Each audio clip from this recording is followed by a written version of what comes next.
I called them and said, look, they do have some valuable things back there. They had a couple generators. They have, some nice grills and things like that they didn't want to lose. And so we talked with the city and said, can we put a pod in for a week while you clean the other stuff out? And so we put the pod in, and then they're going to, the city will come in and clean out the back. So the church put the pod in? Yeah. So, and it's First been... Baptist? Well, it's both First Baptist and Calvary Chapel. Calvary Chapel. Fort Lauderdale. And are you on the board of one of the churches? I'm a deacon at First Baptist, but I rotate on and off years in and years out. I mean, they had said at the commission meeting that they weren't accepting help from the church. Was that true? Well, it was a bit of a wrestling match.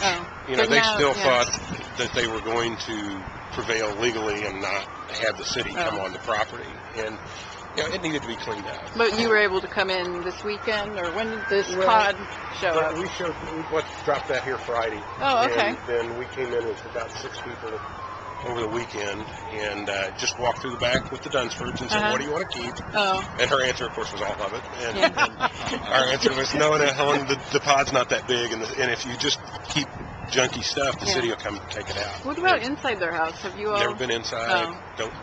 Don't really know, but we know we can focus on the outside right now and fix the outside, and so that's what we're doing. And then whenever it comes up that we'll get this step done.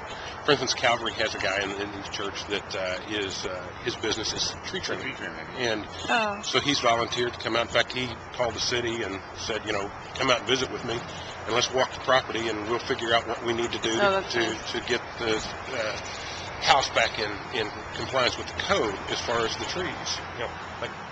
They're not going to cut these out, but these Australian pines are terrible. And you get them in a hurricane, they're going to fall over. Right. Can you spell your name? D-O-R. Yes, I can.